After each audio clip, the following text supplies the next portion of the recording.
Welcome to Smart Women Talk. This is your host, Katana Abbott. I'm a midlife millionaire coach and a certified financial planner, and I search the world for smart women and a few good men, including best-selling authors and thought leaders who are on that leading edge.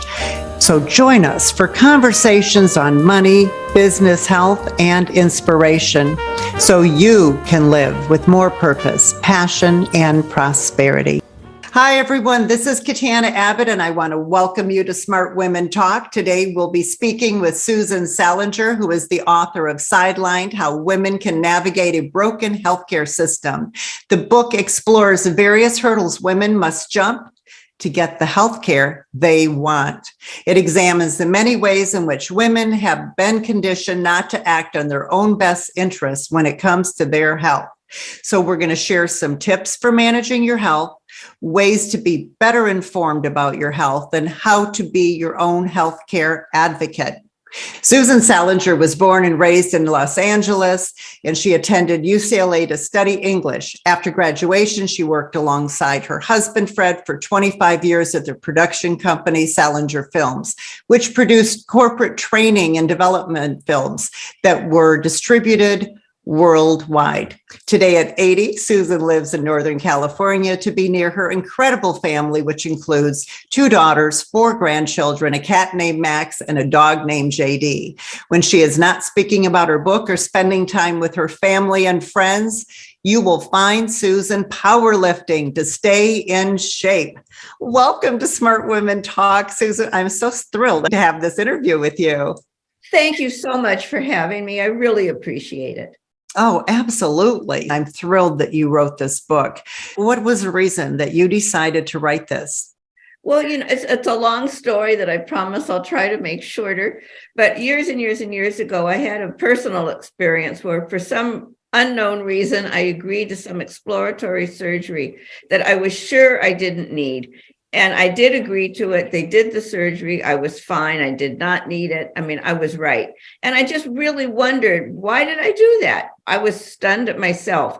But, I was a young mother with young kids. I kind of let it go and life goes on. And then many years later, after I retired, I went back to school and ended up taking some anthropology classes, again at UCLA, actually. And in one of the classes, I did a project on women who had had hysterectomies. And much to my surprise, some of them had actually agreed to the surgery, even though they weren't sure they needed it. And so then that really, of course, acted as a trigger. And I began to wonder, as women, how do we make our medical decisions? Why do we do this to ourselves? So I interviewed about 40 or 50 women with different diseases and extrapolated some things that they have in common and wrote the book. I learned so much in anthropology, so much medical information that was not getting out to women, and it's not always published in the right magazines or whatever. So it's a kind of a long story, but it was a circuitous route to writing the book, but there it is. This is a really important book to put out there because women need to have this kind of education. Absolutely. Absolutely. And the book is, I don't mean to make a pitch. I don't mean it that way, but I want you to. If your book's important, make your pitch. Thanks. Great. Thanks. Because the book is really full of not only of information, but it tells you how to talk to your doctor. I mean, for example, men and women talk to doctors differently. And part of the way we talk to the doctor is responsible for the fact that we're misdiagnosed more than men are. It's just a small part. But if we can just fix that one part, then hopefully our diagnoses will overall be more accurate.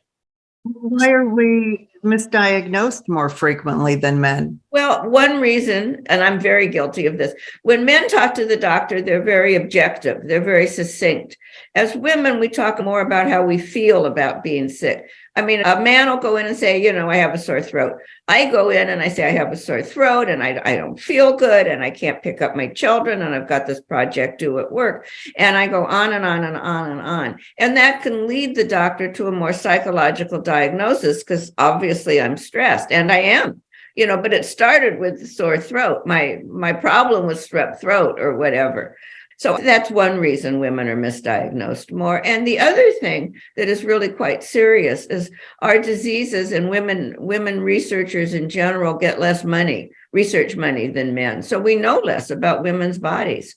So there's a bunch of reasons. We also get more autoimmune diseases, and they're very difficult to diagnose. Do you know the statistic? Because we did a show on autoimmune. Isn't it like 70% of autoimmune is women? Oh, I think it's even 90%.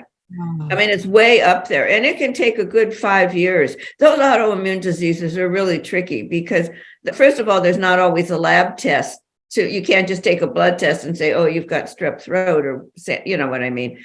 But on the other hand, they're just impossible. And their symptoms mimic each other too.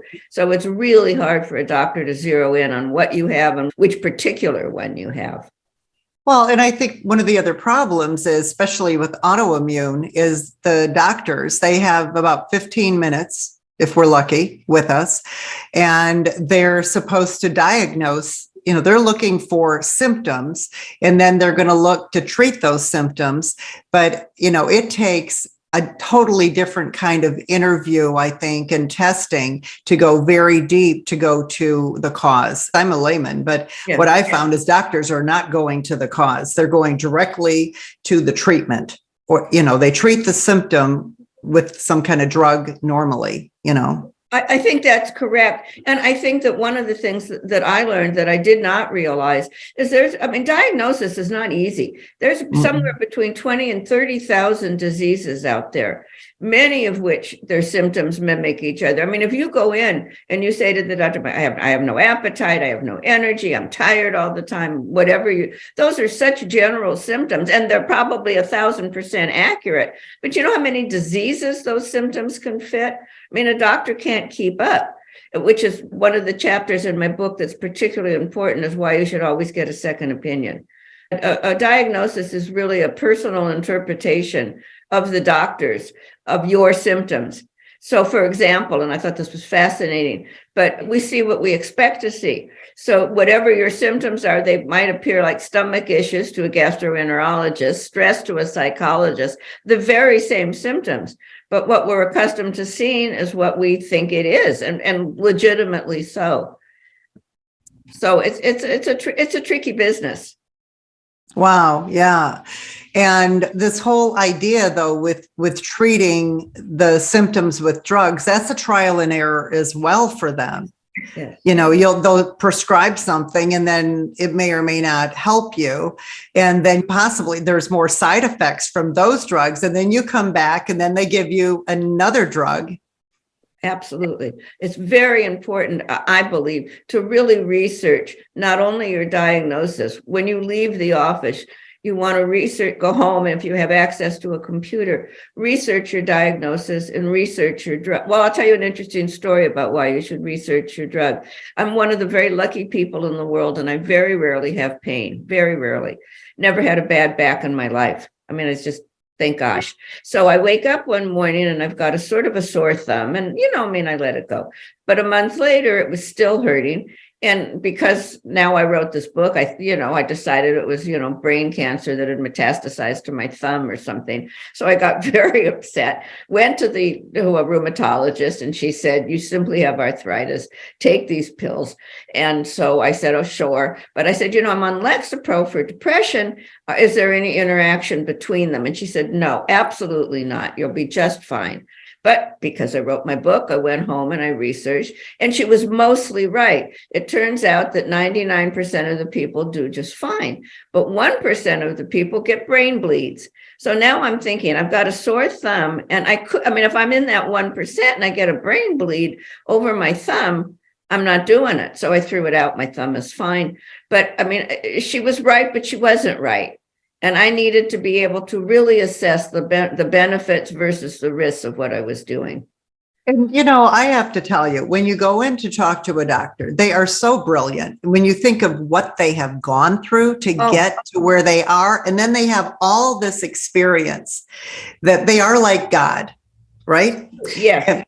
And we're telling them, this is my problem. And they do all the testing. Like I had this happen to me. I went to a endocrinologist. And I've had osteopenia when I had a couple fractures and it scared me. But, anyone would have fractured their wrist. I fell into the river because I was trying to get my dog and went head first, and I put my hand out and hit a rock. Well, anybody, I think, is going to break their wrist from that. Of course. And then I had some other little fracture, but it was just a tiny, tiny little fracture when I had slipped on a wet floor in a cruise ship. It's a long story. But when I went to see him and he did the blood work, when I had mentioned that about the fractures, he says, well, your tests aren't that bad on your bone density. He said, but because you had these 2 fractures, I'm going to rate you as osteoporosis. Well, he puts it in his file, and of course that goes on the Medical Insurance Bureau, right? Right. Okay. Then he tells me he wants me to take these drugs, and there's one called a reclasp, which I think that's how you pronounce it, but it's an IV you do every 6 months, and you can only use it a certain amount of time. But I did what you said. I told him, I said, I really don't want to have to take something like that. I'll get back to you. And I looked, and it says it can produce permanent damage in the jaw and then fractures or break your femur, and it's permanent. And I'm like, oh my God, no way am I doing this. Yeah. Right? I have osteoporosis and they want me to take a drug orally, and I'm not doing it. I'm gambling, but I'm afraid of the side effects myself. Well, what he didn't look at is what I had been doing is I pulled out my bone density. That was 63 when I had it at 61. And my bone density had actually improved 10%. Wow. Yes. Wow. And so I just began, what we all should be doing: weight training, walking, running. I started preparing for a marathon with my sister, which I never did, but it was just to get me out, doing the exercise, right? But I started looking at calcium-rich foods to eat. And just switching I went gluten-free and lots of vegetables, and my bone density, I'm going to get another test at the first of the year. But, I think that is a better route for me to do than to take this drug. So I will know. And, I'll mention it on the show when I take my bone density in January 2024, I will bet it'll improve again, even though I'm getting older. You're inspiring me, because mine has stabilized, I think, because of all the exercise I do, but I can't say it's improved. Well, we did a show, just so you know, with Margie Bissinger, and this is her specialty. She's a personal trainer, and she also is an expert in bone density and osteoporosis. And so this was about a year and a half ago, we did a show, Margie Bissinger. So you can check her out. And she talked about the calcium and magnesium and problems people get from taking too much calcium. Yes. And the foods that we should take. And she actually has some great free resources that we can access. So, we need those kind of things. But the doctor never talked to me about my food or my exercise. Yeah. They just want you to take a drug and stay safe.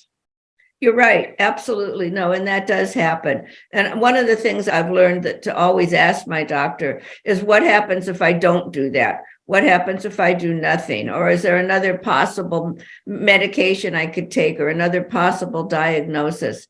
And I really do go home and research. And I want to just go back for a minute to second opinions, because as I said, there's so many diseases out there, and perceptual bias, where we see what we expect to see. I mean, people are, doctors are human, and it's typical. And I think it's just so important to really get us, I don't mean if he tells you or she tells you have strep throat, so you could take an antibiotic or whatever you do, and that's the end of it. But if you're told you need a hysterectomy or exploratory surgery, it's a good idea to really get another interpretation of your symptoms, so that you're sure what you're doing. You want to make sure that you're really comfortable with the treatment or procedure or whatever it is that you're about to undergo. And I always research my doctor. I research the hospital. Some hospitals are specialized in cardiology. Others are better for neurology. So you really want to know. I mean, the Cleveland Clinic is known for being wonderful for cardiology. And I don't know about neurology, but I mean, you really want to check that kind of stuff out before you just say, oh, sure, I'll be glad to. That's not the answer you want. Yeah, so that is great. So you're talking about how someone goes about that. Yes, I give specific tools in the book to help you do that. First of all, women hesitate to get second opinions. We're socialized to play nice. We don't want to be rude. We don't want to hurt the doctor's feelings, that sort of thing. And so I think it's just really important to get that second opinion. And I like to think of it as I'm confirming what the doctor said, not challenging it. So many women said they didn't want to challenge their doctor. It's not a challenge. You're confirming what you've been told and hopefully the two opinions will agree, and then you can go about treating whatever it is that you have. It's just something that you can't afford not to. Let me just put it. Right. Well, and I just did that by accident. I went to a new doctor, and she saw something that she thought was strange, and she wants to do this biopsy. And then I get this email from my original doctor, who I had for 25 years, and he's doing telemed. And so I contacted him and told him what was going on. And he goes, and what it was is I had been started on some bioidentical hormones, and I had some really bad side effects from it. Wow. So just I did. And I think they're still very good. But he told me, he says, well, you're having just some side effects. You never had any problems before you started. So let's just take you off them and then see if the problem goes away that you're having, 30 days, right? And he looked at my bone density and said, your bone density is really not bad at all, confirming, what I just learned. But the problem is I have that second opinion, and I feel so much more confident now. And he says, by the way, I've been doing 25 years of research on bioidentical hormones, and I'm doing a research study with 4,000 individuals with University of Michigan Hospital right now. And I'm like, perfect, God brought me an angel here. So that's who I'm getting my second opinion from. And that was more of an accident. I didn't even know this about my doctor because he never really talked about it, Yeah. Oh, you're so lucky. And I'm so glad you did that, really. As I keep saying over and over, they're just so important. Don't do what I did, I should have when I had that surgery years ago, I didn't get a second opinion. I rushed into it. I didn't research it. I mean, I had changed medication and started having symptoms. So go off the medication. Seems obvious. I didn't even do that. It was crazy. I was crazy. Well, one of the things you talk about is our emotions. You talk about stress. Let's talk about what stress has to do with all of this. How does stress affect our ability to take care of ourselves and get proper diagnosis, for example? Well, that's a big question. First of all, stress does lower our immune system. It's true. But what I did find, and this surprised me because this is not something I do, but a lot of the women I talked to were ashamed about being sick. They felt that they blamed themselves for their illness. They said that they were, how did they put it? They were embarrassed because they were so sure that their stress had caused their illness. They were positive that their illness was almost like a public recognition. Oh, look, this woman can't manage her life. That's why she's sick. So they felt so ashamed, and so many of them blamed their illness on their stress. And it's so not true. I mean, it can be true. I'm not saying it isn't true, but some people get COVID and some don't. And some alcoholics get liver disease and some don't. And some people that smoke get lung cancer, and some people that don't smoke get lung cancer. I mean, illness is random. And I think that it's really important to remember that. A wonderful story about my father-in-law who died at about 84, 85. I mean, he ate nothing but red meat, loathed vegetables, never exercised, and lived. I mean, his blood pressure was lower than mine will ever be, even in my dreams. So there you go. You just can't blame yourself. You don't know why you got sick, although it can be stress. I'm not saying that it isn't. Wow. So ashamed and blaming themselves. Doesn't that sound just like a woman, right? Yes. Yes. And we won't even make the time we'll put it off, right? Exactly. We put ourselves last. Yeah. In fact, we're very good at letting little problems become big problems because we just don't have time to go to the doctor. We're just so busy. And it's true. We are. We really are. And I mentioned about you doing the weight training. How does how we take care of ourselves fit into all of this? I know it's important, but what did you learn by interviewing all these women? Well, gosh, I learned so many things. I learned that it was really important to do your research, as I've said, to get second opinions, not to put yourself last. There's a story in my book about a woman who was supposed to go back for her mammogram was questionable, and she was supposed to go back and she couldn't. She had childcare and it was raining and her husband was out of town. Et cetera, et cetera. And so now she, has stage 3 breast cancer. Little things will become big things if you don't check them out. So don't put yourself last. And I learned too that self-care is so important in terms of exercise and how you eat. I don't know if everybody can really see me here, but I look pretty good for 80 and I move fine and I have no pain and I can't open my own applesauce, but I could probably bench press anybody out there. I'm just very strong. And I think that it's so important. I've been exercising for like 40 years. In fact, when they told me I had osteoporosis, that's when I started to exercise. And I've stabilized. How old were you when they told you? I think I was in my 40s. Huh? Did you have osteopenia or osteoporosis? I remember her saying osteoporosis. She said, you're one of those women that you're going to step off a curb and break a hip. Well, never have. No, I did break, it's like you said, I broke my forearm or fractured it, but I was in a car accident and it was broken from the airbag.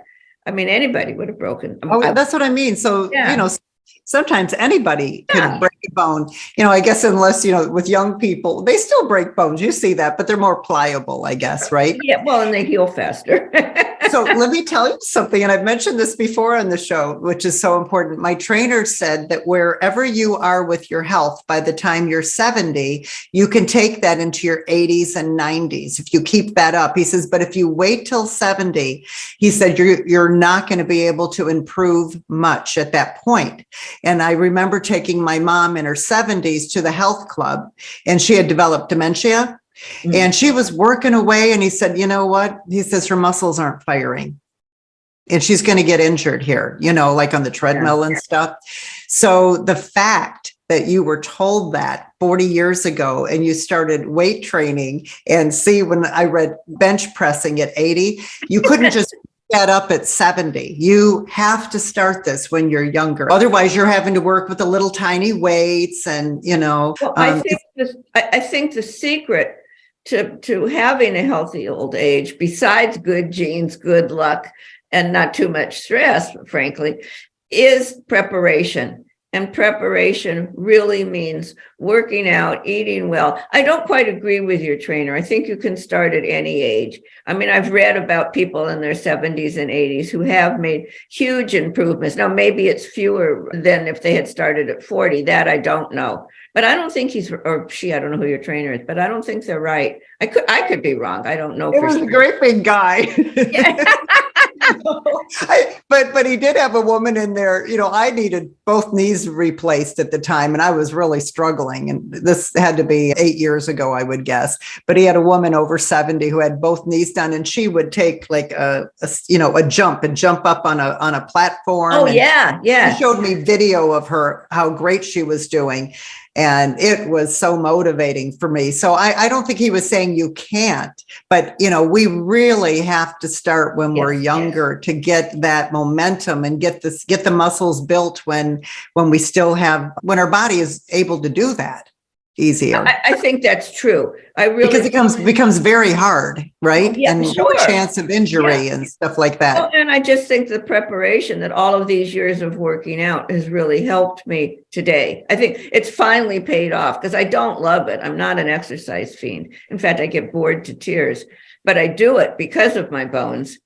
And it's paid off. So now I'm so glad. I still cancel my appointments a lot, but basically I do it. But look at Ruth Bader Ginsburg. Yeah, She was absolutely. working with her trainer and still doing her workout. So Yes. it's so important. I want to share too, one of my friends, she just posted a picture of her mother who is in her 80s, and she walks, I think, 2 to 4 miles every single day. Wow.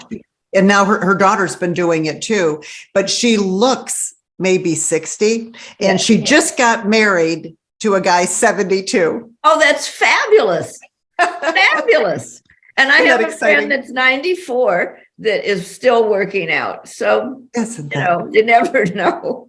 Well, that is so inspirational, I'm sure, to everyone who's listening to hear this, that, the key is, like Nike says, right? Just do it, right, and get it in our schedule. And I just think the self-care is just so important. I do too. And there's been a lot of studies about how women put themselves last. Yes. And we're really, we want to take care of our families, and we put everybody first. And that's doing our families a disservice, because if you don't feel well and you're tired, like we said, and you have no energy and no appetite, you're not going to take as good care of your family as you would if you're taking care of yourself in the first place. Absolutely. And so one of the things that you were going to share with us too is how women can focus their doctor's visits so they can get more of what they need. So is there something that we need to think of before we go in, or how we handle that meeting with the doctor? Yeah, I do have some tips on that. I think it's very important to write out a list of your symptoms. And I do mean write out, because if you're at all like me, I know what I want to say, but when I'm there, I'm so anxious or so busy talking about how his wife and children are, that I kind of forget what I want to say. And so I think it's really important, put it in your phone, take a piece of paper, whatever, but it's very important, because that list will help you focus the interview. In fact, I was on a show with a doctor, and she said she really appreciates it when people come in with a list, because it really helps her. She looks at the list and she can pick out, I prioritize my symptoms, and she will say, well, number 1 is really number 5. Let's talk about this mole on your back. That's much more important. So not only does it focus it, but it focuses it in the way that it should go. And I think that that's important. And then the other things that I do is I always get the clinical name of my disease, and I have them write it out, because my spelling's not so good. And so when I get home that way, I can look it up and see if I think it fits. Because, as I said, there's a lot of diagnoses, and it maybe their first stab at it isn't the right one. So I think it's really important to definitely do your research. And also, the other thing I do, and this is me because I get anxious, I repeat back what I heard my doctor say. And that gives me a chance to clarify my thoughts. It also gives the doctor a chance to confirm that, first of all, that they said what they meant to say. We all misspeak, or to correct any misinformation or misunderstanding that I had. So I think all of those are important: to make a list, to prioritize the list, to research, to rephrase what your doctor said, and try to take somebody with you, because it's hard. We all get anxious. And if there's another pair of ears, it could really help. So true, right? Yes, absolutely. I've had that happen where I've had someone with me, and my daughter, and then she will repeat back and tell me something I missed. So that's I just had that experience too. I took my daughter, and she said, he wants to lower your blood pressure medication. And I said, he didn't say that, Mom, he did. See? Oh, that's pretty brilliant. Well, when you said to, list your symptoms, but then you said to research the diagnosis that they give you. But I think adding to that, what I did, research the actual drug. Yes, absolutely. I do both. And understand that the drugs, it's like anytime I get a drug now, I actually, used to just throw that little packet and then open up your too, of course. Yeah. No, if you read that and then go on the internet and do some additional research, you can really understand, especially if it says negative symptoms could be. If any of those come up, then you go, wow, I'm having a reaction. Well, and you don't want to have a brain bleed when all you have is a thumb that's mildly painful. It's not worth it. It's just Yeah, not. like a lot of the commercials, I know psoriasis is like super, super painful, but I believe, that that's an autoimmune. A Yeah, lot of these yeah, autoimmunes it is. can be completely cleared through diet. I've done that for myself. I had a really bad autoimmune and it's completely No. gone. No drugs at all. And you see these commercials and then they try to entertain you with the funny video, whatever they're doing, because they're telling you all these, you could die from this, you could have a heart attack, you could have a stroke. And that's why I think it's so important for us to try to look for alternative. So what do you think of finding more functional medicine doctors to go to that are going to look at it differently? Did any of the research that you did it include that? No, it actually didn't. But I think that you need to find the doctor whom you trust the most and who really listens to you. That's more important than anything. I mean, there's research on this. When patients feel listened to, it really helps their healing. There's something about the trust factor. Maybe it lowers the stress. I mean, I don't know. But I've heard that functional medicine is wonderful. I have not investigated it. I've heard happy stories, I can tell you just from my friends, but I don't know much about it. Yeah. Yeah. So, and I've, done some interviews with these types of people, and I think it's definitely a combination of both. I would think so. I mean, that would be my guess. Would be my guess. Yeah. Well, is there any last thing you'd like to share with our listeners? Yeah, just one. Okay. I think it's so important, like we said earlier, to please take care of yourself. It's your body and you're in charge of it. You've only got the one body. So please be sure that what you do for it is what's something that you really believe will help you because you've done your homework. It's your body and you're in charge. So get that second opinion, do your research, and just be damn sure that you're doing what it is you need to do to take the best care of yourself. And hopefully you will have a very healthy old age if you do. So you are a great role model for all of us because you look fantastic. So how are people supposed to find your book and give us the full name? And I think it's right on your website too, if you give out your website. Please go to my website. It's susansalenger.com, and that's SALENGER. It's called Sidelined, How Women Can Navigate a Broken Healthcare System. And it's on Amazon. It's on Barnes and Noble. I mean, it's anywhere you buy books. And if they don't have it, they can order it for you. Bookshop.org, any of the usual places.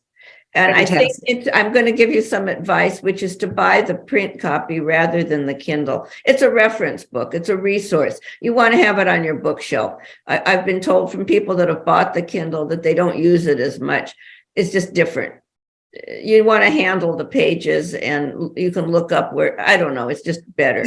So that's what I did is I put it on my Kindle Unlimited, but now I'm going to go back and get the paper. Yeah, good. No, and I hope it'll really help whatever questions you have.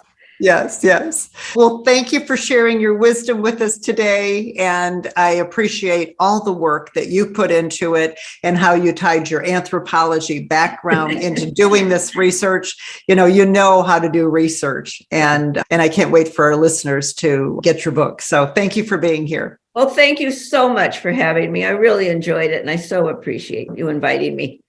Absolutely. Okay, everyone, thanks for being here. And if you want to get on our list, go to joinsmartwomen.com. You'll get our monthly newsletter. You'll know who our guests are. You'll get great articles, invited to free events, and even our online academy.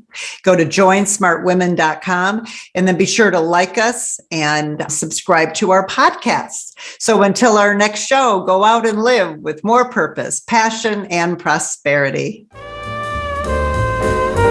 Smart Women Talk is brought to you by Smart Women's Empowerment, a 501c3 nonprofit project of United Charitable. Music by Bill Lucas from his album When It Rains. Available on Apple Music and Spotify.